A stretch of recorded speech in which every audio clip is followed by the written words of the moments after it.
Grand nettoyage du côté de la presqu'île André Malraux à Strasbourg, organisé par Alsace Nature. Cette opération a concentré ses efforts cette année sur le bassin d'Austerlitz, le long des berges, mais aussi dans l'eau. De nombreux déchets ont été remontés à la surface.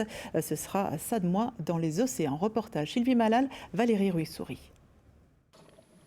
Une décharge sauvage, voilà à quoi ressemble aujourd'hui le bassin d'Austerlitz.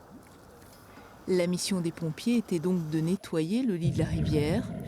L'eau est à 10 degrés. On a 2-3 mètres de fond, il n'y a pas de courant et la visibilité était bonne. Par contre, malheureusement, quand on remonte les déchets, comme le fond est un peu vaseux, on se retrouve vite avec plus de visibilité du tout. L'empreinte humaine est parfois toxique. On le constate en explorant le lit du cours d'eau.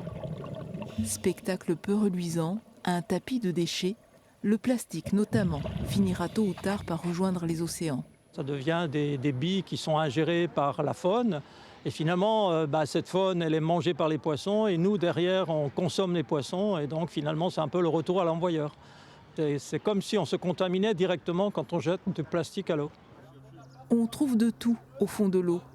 Des pneus, des chariots de supermarché. Mais les déchets les plus imposants ne sont pas forcément les plus polluants. Le véritable fléau, le voici. Des mégots surtout, alors là c'est petit mais il y en a énormément, donc ça, je peux remplir peut-être le sac entièrement à la fin de la journée.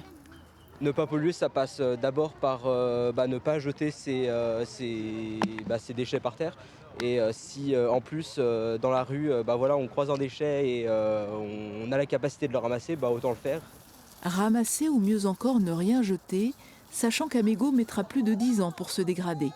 Le grand ménage le long des cours d'eau est une mission sans fin, avec parfois quelques trouvailles assez surprenantes.